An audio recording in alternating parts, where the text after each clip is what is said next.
Now that we're on the other side of Valentine's Day and all the often half-hearted, eye-sunken wallet torturing that it greets many people with as its obligations, I'm still gonna stay pretty thematic to it and express one of my deepest loves again with one of the true cores of myself. This is I Love episode 6. I love the word rendezvous. Enjoy. And before we get into it, I'd like to begin with a trigger warning. This one goes out to all the lovely French people watching and listening. Shout out Paris, City of Love and all that. Very correlating. Because I know my particular foray is extremely captivating to them, resonating deeply, as it should with all of you. But I want to apologise in advance for the way in which my proclivity to side-mouthing, often speaking sloppily and authentically Australian, is going to render my pronunciation of the beautiful word rendezvous rather dirty. But anyway, this is the greatest of all words, made of fire, of passion, of ambition. It's the hope of your future, with the potential to be maximised by a mindful dedication to your present and past. Now, I have flirted with admiration for others. The tranquility, spirituality, and powerful stillness of serendipity and serenity have danced deservingly through the halls of my mind to the graceful protrusion through my lips.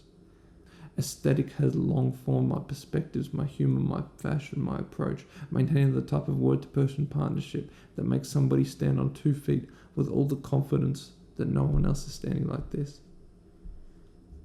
But I'm never so ever both engrossed and feel myself entirely encapsulated than I am by rendezvous. I mean, seriously, I'm always so deeply flattered by it. It's a game changer, an ultimate move, a power play. But unlike many features of our world and society that possess this breathtaking capability, it does so not by raw strength, brashness, or braziality.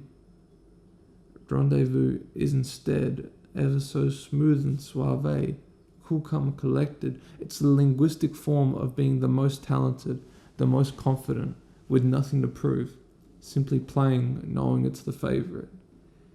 It's got an assured aura about it, absolutely absent of insecurity or fragility. I feel rendezvous to be emotionally available, emotionally vulnerable, but is so well put together, head on so tight, very centered and at peace, that it navigates itself so well that it does not end up in emotionally dangerous positions. It doesn't do it out of a resistance, a fear, or a denial. It's got no sort of negativity about it. It's just extremely successful at sorting itself out, keeping on track, getting what it needs to do done at an extremely high level of quality, with the ultimate charisma to charm everyone it meets on the way there.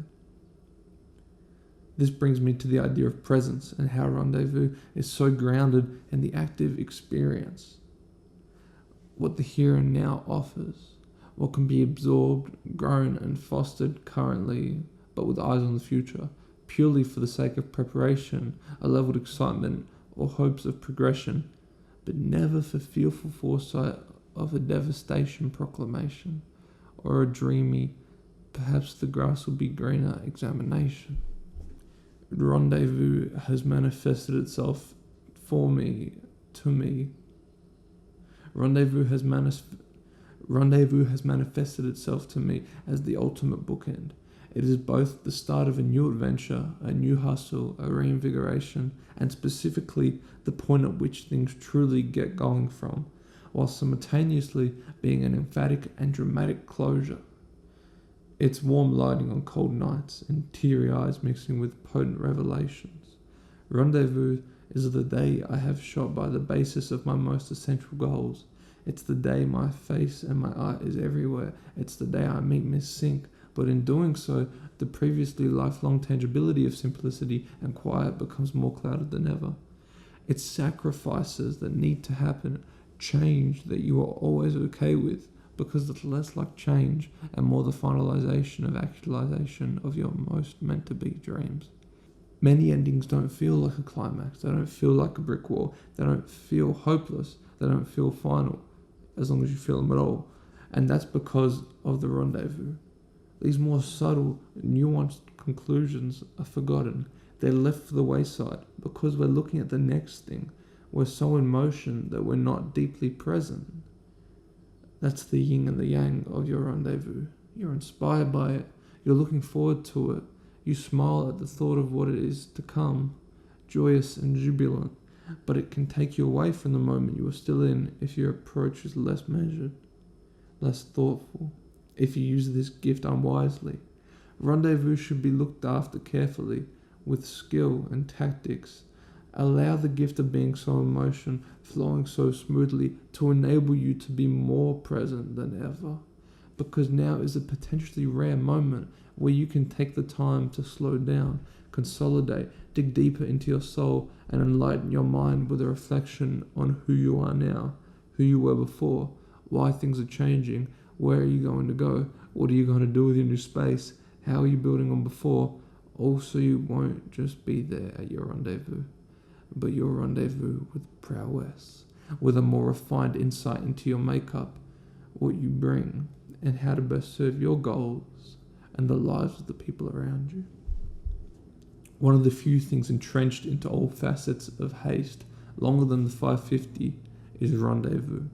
And just like the 550, we really can only thank none other than Mr. Jack Harlow for that. Back in the latter half of 2021, during the incredibly large and thankfully final COVID lockdown in Melbourne, right at the inception of my true Jack Harlow adoption and adaptation, I was riding my bike home one night from what must have been an insightful and inspiring few laps of Sanctuary Lakes with the boys, when merely a few streets from my home, my free Spotify ticking over between ad and song, suddenly something so stupidly synonymous with beauty and love graced my ears, not for the first time, but for what has evidently turned out to be one of the most monumental and life-changing listens to a song of my life. And even strangely enough, in the moment I knew something was going on, something ethereal. I could not yet put my finger on what was at play, and yet this song called Rendezvous now defined me. I've sort of spoken to my good buddy Bassie, who better be listening about this.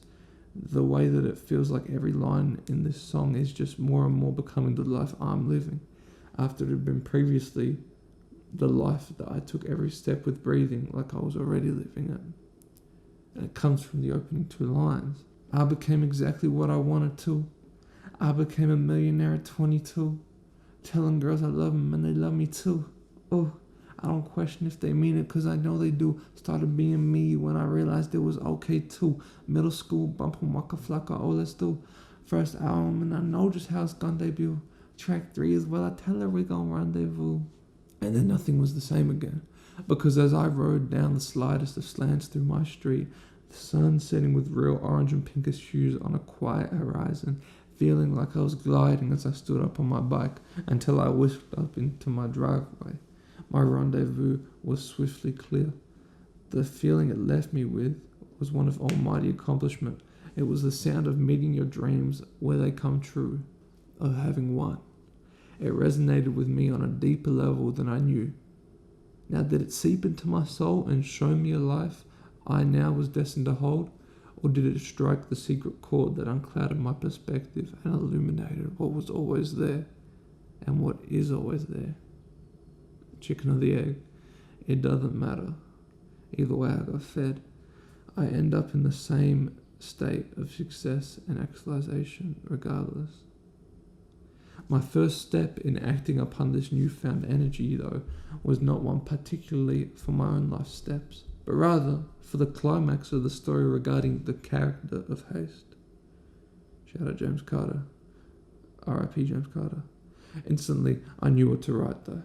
Part 60, Rendezvous. This is what everything must be built towards. This is what everything folds into. This is James Carter getting the ending he had earned. James celebrates on his 21st birthday, tired but proud of what the foundation had accomplished, what he was able to fulfill. It's a chapter of presence, reflection, understanding that one end is coming because of a new beginning ready to be so vibrantly embraced. And there he finally holds Olivia, how he knew he should have so long before, the truest symbol of his journey and his rendezvous, a journey I did not realize at the time I was writing to myself. I mean, don't even get me started on the name Olivia. I'm sure that'll get its own episode in due time, but that time is not today, so I won't be divulging or disclosing. Though I would love to rendezvous right now with someone, and each day I see that time itching so much closer. Right. Thank you very much for listening to this episode of I Love. Please follow, subscribe, like, comment, share everywhere. Whatever your proclivity, just remember, you're my proclivity. Thank you.